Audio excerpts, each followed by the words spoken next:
La foi vient de ce qu'on entend, et ce qu'on entend vient de la parole de Dieu. Nous marchons par la foi et non par la vue. La Bible déclare que le juste vivra par la foi. Et en cette fin d'année, nous avons besoin d'enraciner notre foi dans sa parole. Ce dimanche, je vous invite à aller dans l'évangile de Matthieu à partir du chapitre 14. Matthieu chapitre 14, du verset 22 au verset 33. Il s'agit de Jésus qui marche sur les eaux. Mais je vais donner comme titre à mon message « Quand les vents sont contraires ». Quand les vents sont contraires. Et nous sommes à une époque où l'humanité entière est frappée par les vents contraires du coronavirus. Nous allons voir que les disciples se sont trouvés dans une situation où le vent était contraire à leur direction, où le vent était contraire à leur destination. Et la façon dont les disciples vont réagir à ce vent sera un enseignement pour nous. Le Seigneur voudrait que quels que soient les vents contraires qui vont frapper, attaquer, bousculer notre vie, nous ayons toujours la foi en lui. Matthieu chapitre 14 à partir du verset 22. Il est dit aussitôt après, tout d'un coup après. Qu'est-ce qui s'est passé avant?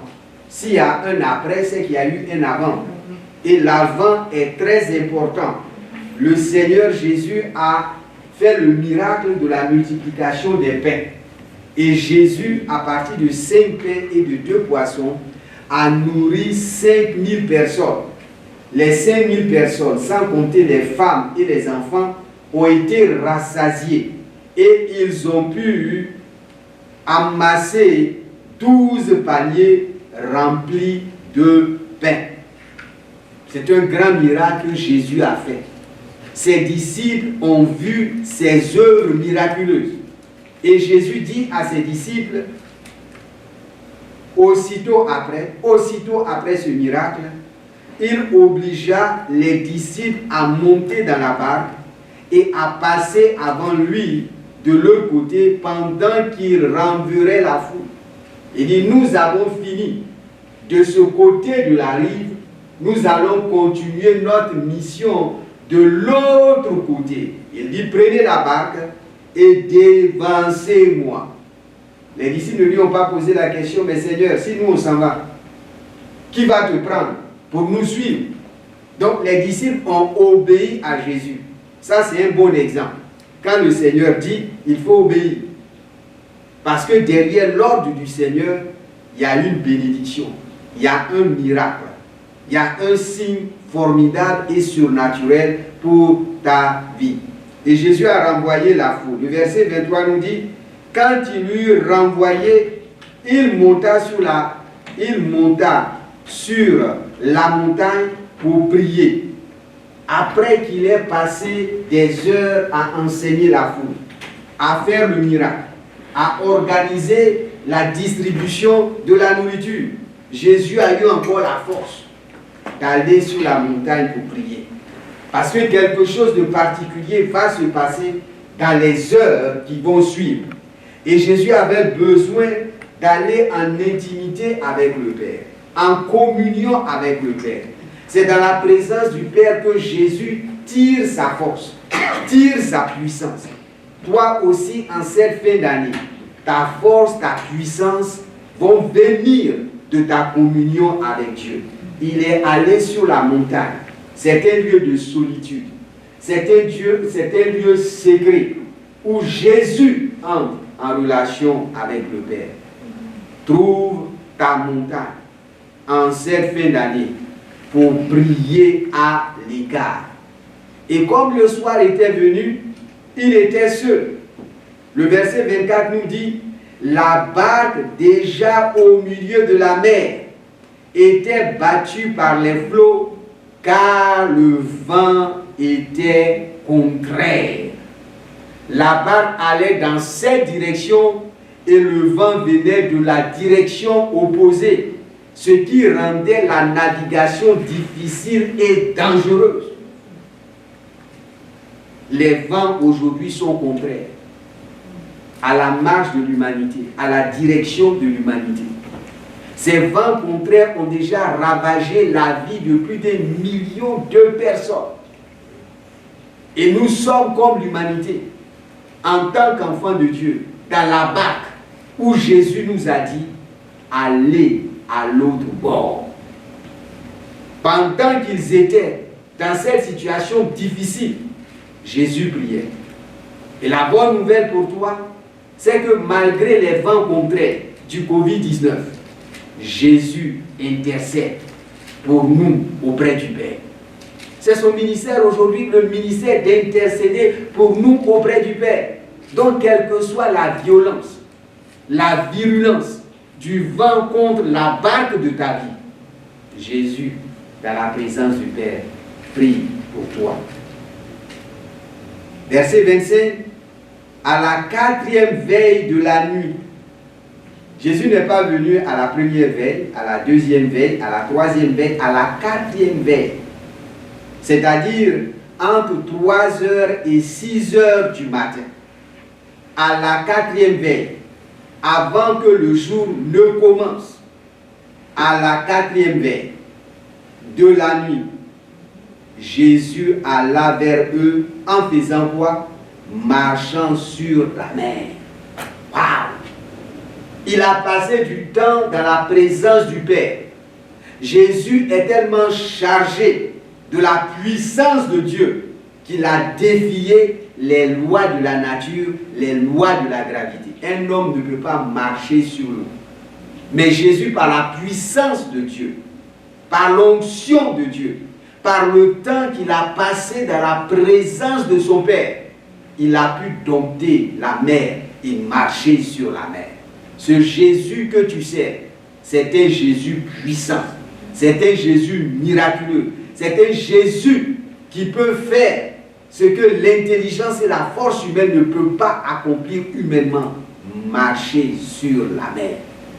Et la mer est dépeinte dans la Bible comme les moments agités et tumultueux. Dans un monde agité, dans un monde tumultueux, Jésus te montre qu'il a le contrôle et l'autorité sur la mer. Il a le contrôle et l'autorité de dominer tout ce qui veut engloutir ta vie, ensevelir ta vie, noyer ta vie. Il marcha sur la mer. Verset 26. Jésus est en train de faire quelque chose de très extraordinaire. Quand les disciples virent marcher sur la mer, les disciples étaient en train de ramer, ils étaient en train de ramer. Et tout d'un coup, ils regardent quelqu'un en train de marcher sur la mer. Quelle a été la réaction des disciples? Ils furent troublés et dirent, c'est un fantôme. Et dans leur frayeur, ils poussaient des cris. On n'a pas affaire à des enfants, on a affaire à des adultes. On a affaire à un groupe de pêcheurs de poissons. Une bonne partie des disciples de Jésus étaient des pêcheurs de poissons, c'est-à-dire des navigateurs aguerris d'être sur la mer. Et voici qu'ils voient pour la première fois quelqu'un marcher sur les eaux. Ils ont crié et ils ont eu peur. Et ils ont pensé à un fantôme. La peur les a saisis. Et lorsque la peur saisit un homme et une femme, sa façon de percevoir la réalité est déformée. Ils sont devenus superstitieux. Eux qui devaient être des hommes de foi. Ils ont été avec Jésus il y a quelques heures de cela. Ce Jésus a fait le miracle de la multiplication. Et Jésus marche sur les eaux parce qu'ils ont peur. Ils pensent que c'est un fantôme qui arrive. Aujourd'hui, face à la peur du coronavirus, Les hommes et les femmes ont toutes sortes de peurs inutiles. Les hommes et les femmes pensent à des choses auxquelles, en temps normal, on ne peut pas penser et on ne peut pas faire. Vous vous rappelez, il y a de cela quelques mois, où il n'y avait plus de papier hygiénique. Les hommes allaient dans les magasins des États-Unis pour se battre pour des papiers hygiéniques, de sorte qu'il y a eu rupture de papier hygiénique. La peur les a poussés à faire quelque chose d'irrationnel. Depuis quand le coronavirus donne la diarrhée? On donne tous les signes du coronavirus, mais le coronavirus ne donne pas la diarrhée. Donc pourquoi on va accumuler du papier hygiénique? C'est la peur. La peur pousse les gens à faire des choses qui ne font pas sens. La peur contamine la foi. Le virus de notre foi, c'est la peur. Nous devons chasser la peur de notre cœur. Parce que Jésus dit que ton cœur ne se trouble point, crois en Dieu et crois en moi. Sans la foi, nul ne peut être agréable à Dieu. Ils ont été avec Jésus. Pourquoi ils ne reconnaissent pas Jésus? Quand tu as marché avec quelqu'un pendant des années et qu'il y a quelques heures vous étiez ensemble, mais quand il est de loin, tu peux le reconnaître. Est-ce qu'il ne nous est pas arrivé quelquefois de voir quelqu'un de loin qui nous tourne le dos et puis on dit à quelqu'un, ça, c'est telle personne. Comment? Par sa silhouette? Comment? Par sa démarche? Ils ont été avec Jésus, ils ont vu les miracles de Jésus, mais la peur les a poussés à oublier le miracle de Jésus, la forme de Jésus, la démarche de Jésus. Ils connaissaient les œuvres de Dieu, mais ils ne connaissaient pas les voies de Dieu. La Bible nous dit dans le psaume 103, verset 7, Moïse connaissait les voies de Dieu, Israël connaissait les œuvres de Dieu. Il y a une différence entre les deux. Yes. Connaître les œuvres de Dieu, c'est une chose, mais connaître les voies de Dieu, c'est encore meilleur. Celui qui marche par la foi, celui qui marche par la prière, finit par découvrir les voies de Dieu et ne peut pas avoir peur devant ces situations. Ils ont pensé à un fantôme. Quel fantôme? Donc Jésus vous dit, passez à l'autre bord, montez dans la barque, et ce Jésus qui a fait ces grands miracles, qui a guéri les malades, qui a chassé les démons, tout et tout, il va laisser, comme on appelle, un fantôme vous noyer. Avec la peur, on dit et on fait et on pense à des choses qui n'ont pas de sens. Donc ils ont commencé à crier de frayeur, ils ont poussé des cris. Verset 27, Jésus leur dit aussitôt, rassurez-vous, c'est moi, n'ayez pas peur. Jésus a parlé. Et l'un d'entre eux, qui tout ce temps a fait comme les autres, a crié, a eu peur, quand il a entendu la voix de Jésus, il a été rassuré. C'est Simon-Pierre. Jésus dit, mes brebis entendent ma voix. Mes brebis connaissent ma voix. Est-ce qu'en cette fin d'année, tu connais la voix de ton Jésus? Il y a tellement de voix aujourd'hui qui prétendent être les voix de Jésus et qui polluent les médias sociaux. Est-ce que tu connais la voix de Jésus? Est-ce que tu entends la voix de Jésus? Parce que ta foi va venir de la voix de Jésus. Parce que Jésus est la parole. Lorsqu'il te parle, est-ce que tu reconnais sa voix? Est-ce que tu entends sa voix? Pour marcher selon sa voix. Nous sommes en train de finir l'année et nous devons savoir entendre la voix de Jésus. Écouter la voix de Jésus. Et croire en la voix de Jésus. Donc Simon-Pierre dit, Seigneur, si c'est toi, ordonne que j'aille vers toi sur les eaux. Ils étaient au moins 12 personnes dans cette barque, puisque Jésus avait 12 apôtres. Donc nous dit les disciples. Donc sans doute, il y avait les 12 apôtres, plus d'autres personnes qui étaient les disciples de Jésus. Mais dans ce nombre, il n'y a qu'un seul qui a demandé quelque chose à Jésus. Simon-Pierre. Ils étaient tous dans le même lot, dans la même barque. Mais il dit, Seigneur, si c'est toi, ce que tu es en train de faire, moi aussi je veux faire. Waouh! Quelle audace! Quelle détermination! Quelle foi! Même si après Jésus va dire, homme de peu de foi, lui au moins, il avait la foi dans son cœur. Les autres n'ont pas essayé parce qu'ils avaient peur. Et la peur nous empêche de faire des choses extraordinaires avec Dieu et pour Dieu. Les autres voulaient rester dans le confort et dans la sécurité de leur barque. Mais Simon allait au-delà de la sécurité. Il allait au-delà du confort. Et en cette fin d'année, Dieu veut t'amener à sortir de ta zone de confort pour faire et accomplir ce que tu n'as jamais fait par l'obéissance à sa parole, par la foi. Tout est possible à celui qui croit. Tu vas tout le temps rester dans la barque parce que tu es dominé, tu es neutralisé, contrôlé par la peur. Alors que Dieu dit dans ton cœur qu'il y a des choses qu'il veut faire avec toi, qu'il y a des choses qu'il va faire à travers toi. Mais tu es paralysé par la peur. Si c'est toi, ordonne que j'aille vers toi sur les eaux. Pierre prend un risque, mais un risque calculé. Il dit, si c'est toi, donne-moi l'ordre. Même si c'est toi, je ne vais pas aller marcher sur les eaux tant que tu ne m'as pas donné l'ordre. Nous devons marcher selon l'ordre du Seigneur, selon sa parole. Nous ne devons pas laisser nos émotions, notre imagination prendre le contrôle de nous. Seigneur, si c'est toi. Vous vous rappelez quand Jésus devait l'appeler et qu'il était dans la barque? Qu'est-ce que Pierre a dit?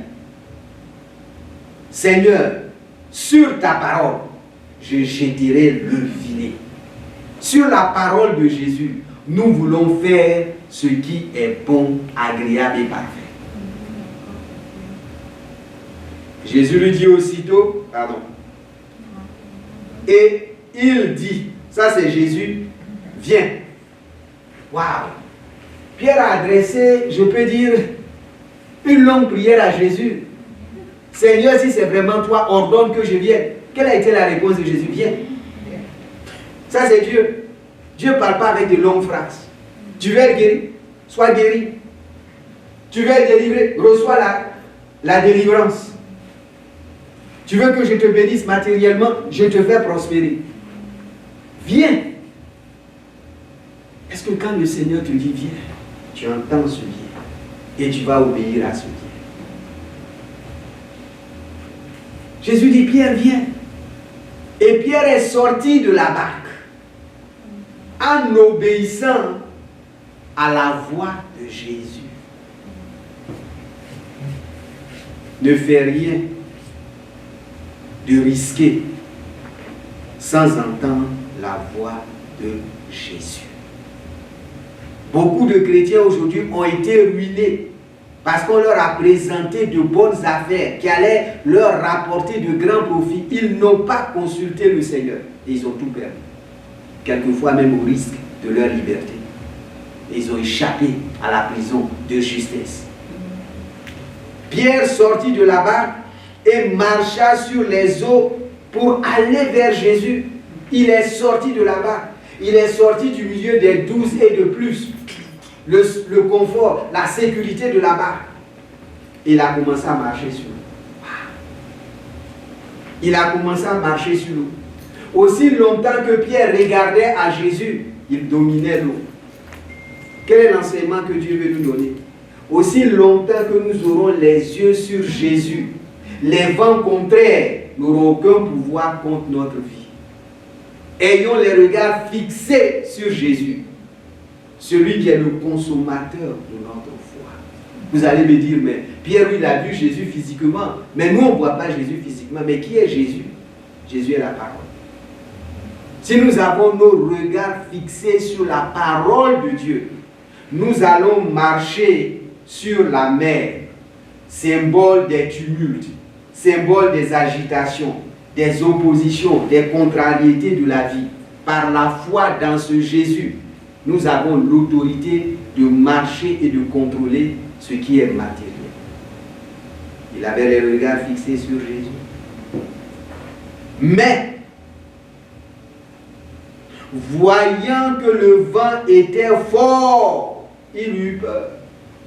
Quand il a détourné ses regards de Jésus, le virus de la peur est rentré dans son cœur.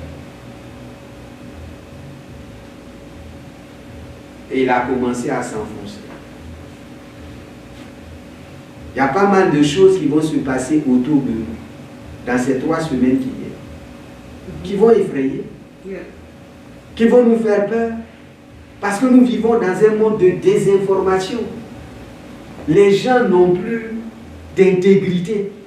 Ils peuvent aller sur les médias sociaux, sur YouTube, WhatsApp, TikTok ou quoi que ce soit, Instagram, pour lancer des informations mensongères, mais tellement bien articulées qu'on détourne nos regards de Jésus. Sans compter les fausses prophéties aujourd'hui qui saturent le net. Certains nous ont dit qu'avant mars, le coronavirus va finir. Certains nous ont dit, après Pâques, en avril, le corona va finir. Certains ont dit, en été, le corona va finir. Tout ça là est passé. Nous sommes en train de nous approcher de l'hiver et le corona devient de plus en plus dangereux. Et ces gens ne se repentent pas. Ils ne viennent pas pour dire, nous avons trompé des millions de personnes. Nous avons menti. Et ils trouvent des voies et des moyens pour expliquer leur manipulation. Peuple de Dieu, notre source, notre révélation, notre assurance, notre certitude, c'est dans la parole de Dieu. Si les enfants de Dieu, en cette fin d'année, passaient plus de temps à lire la parole, à écouter la parole. Aujourd'hui, nous sommes une génération bénie. Nous avons la Bible sous toutes les formes.